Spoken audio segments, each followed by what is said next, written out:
Our candidate information forms were due, just to go through the dates for our mail-in election.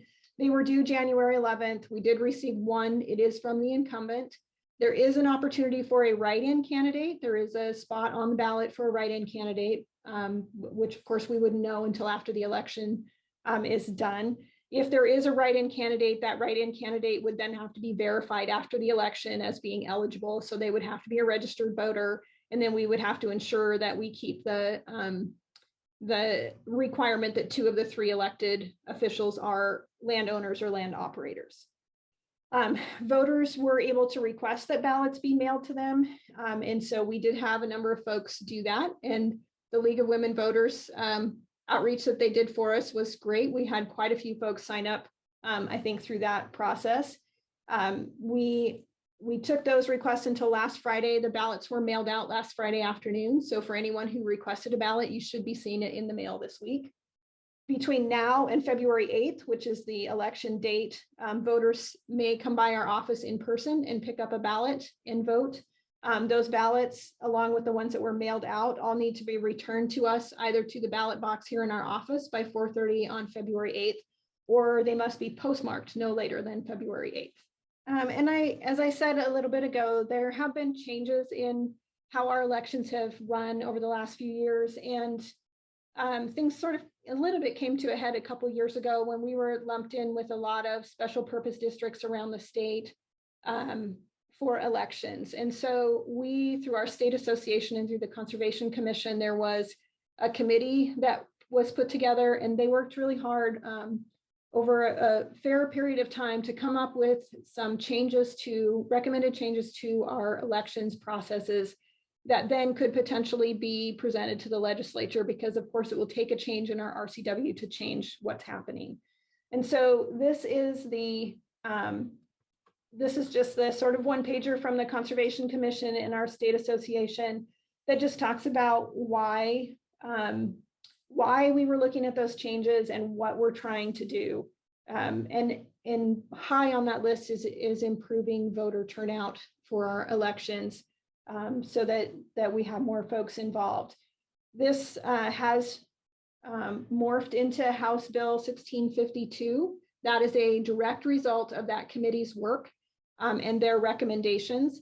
And so that one is beginning to move its way through the legislature. So the changes that are being recommended are that we go from 3-year terms to 4-year terms, and that we do elections every other year. Right now, the way we're set up, we have to do an election every year because they're 3-year terms, and there are 3 of them, so we have to do an election every year. This House bill also gives the opportunity for conservation districts to make that choice, the Board of Supervisors, whether they want to remain under the Conservation Commission election guidelines or they want to go to the general ballot. There are some districts, in particular, really big districts. The King Conservation District is probably top of the list, who want to go to the general ballot. Under the current rules, they can't do that. And so this bill would allow them to do that, but would also allow other districts, smaller, more rural districts with just a different makeup, to be able to make those kind of decisions themselves as to how they want to conduct their elections. And then one of the other items under it is an issue of concern is supervisors having to file with the campaign disclosure and personal finance reporting.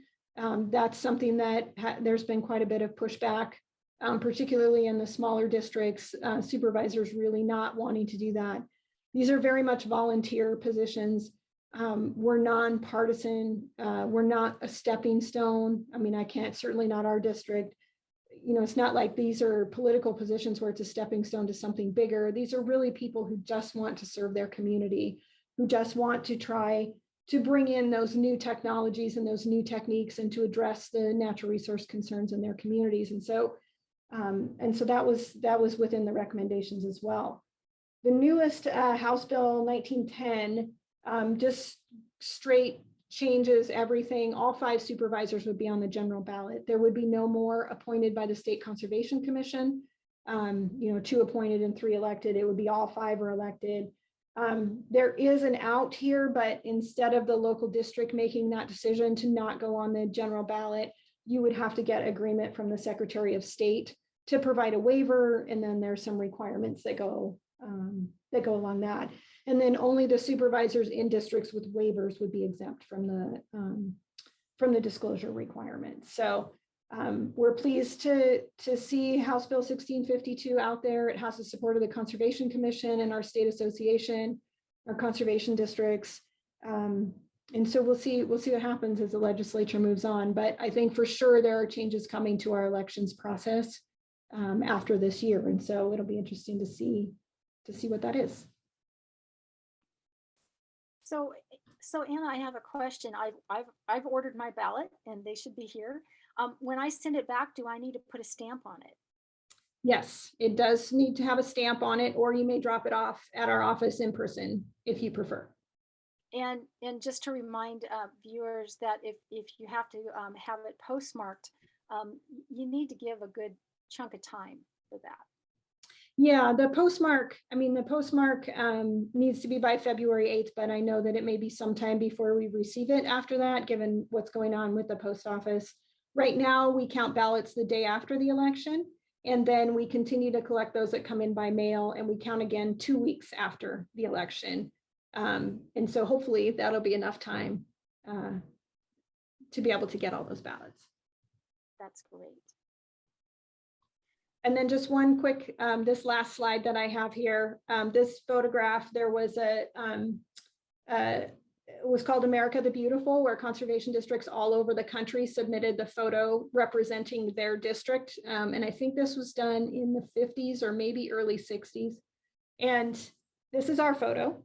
And when I first started, there was her name was Marge Bach. She was the secretary, and she started in the early 70s. And she said she used to remember who that was in that picture, but she couldn't remember it anymore. So I don't know who this gentleman is, but this is our representation of our conservation district for the America the Beautiful series.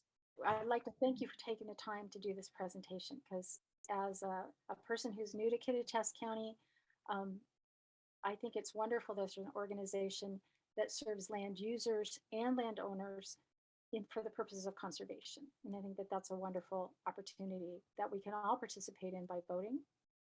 And I appreciate also the opportunity to work with you in person. So I hope everybody gets their ballot. They can go to your office on Doler Way and pick one up now, and you can vote there.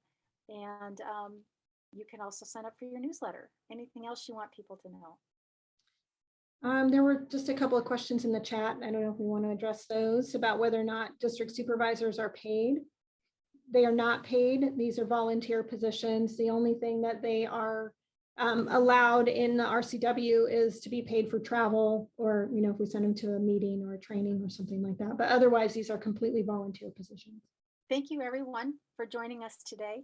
And there will be links underneath the recording that you can get to the information that Anna said that she sent us, which I know we have. And thanks again for tuning into our YouTube channel.